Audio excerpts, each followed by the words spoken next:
C'est une journée qu'on a voulu mettre à disposition des salariés pour qu'ils expriment leurs revendications, notamment 2 points qui nous paraissent capitaux, à la fois pour réaliser la justice sociale, mais aussi pour relancer l'économie, à savoir la question de la réduction du temps de travail et des salaires. Les salaires, ça devient quelque chose d'assez fondamental pour les questions de vie des salariés, des familles au quotidien, puisqu'on voit bien que ça fait partie des exigences qui s'expriment de plus en plus dans les entreprises. D'ailleurs, un constat qu'a fait la CGT maintenant depuis plusieurs mois, c'est que les conflits autour de cette question des salaires et du pouvoir d'achat ont tendance à se multiplier avec, dans certains endroits, des succès assez retentissants. Les décisions de comprimer le pouvoir d'achat,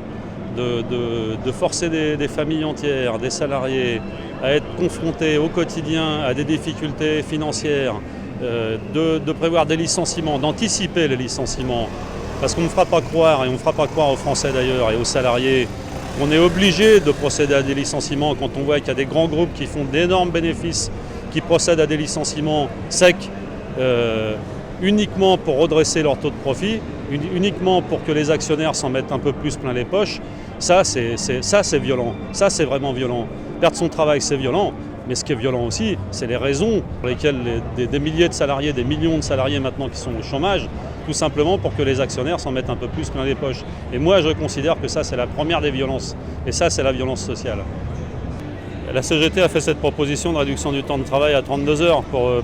là aussi pour plusieurs raisons, parce que ça nous semble là aussi être une question de justice sociale, et puis un bon moyen de redynamiser l'économie, et notamment de faire en sorte qu'à travers cette mesure, non pas unique, mais cette mesure aussi peut participer à la création d'emplois, puisqu'on voit bien que la seule réforme qui jusqu'ici a permis de créer des emplois, c'est précisément la question de la réduction du temps de travail. Donc on propose de remettre cette question au goût du jour, d'autant que la productivité du travail en France a continué à progresser et que nous pensons, nous à la CGT, qu'il faut que ça profite aux salariés. Les autres grands points, il y a évidemment le rapport Combrexel avec la question du code du travail, puisque là c'est la destruction programmée méticuleusement du code du travail qui est à l'ordre du jour, non pas son allègement, parce que ça c'est une façon idéologique d'enfoncer le clou sur la nécessité de faire disparaître ou de rendre inefficace le code du travail. Il n'y a pas besoin de beaucoup l'alléger,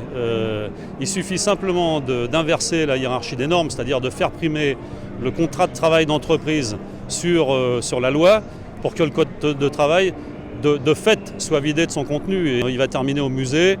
prendre la poussière, puisque s'il y a possibilité de le contourner, voire même de l'effacer à travers des contrats d'entreprise, des négociations de branche, le code du travail, de fait, il est vidé de sa substance. Augmenter les salaires, pas les actionnaires, de l'argent, il y en a dans le code du patronat. Augmenter les salaires, pas les actionnaires.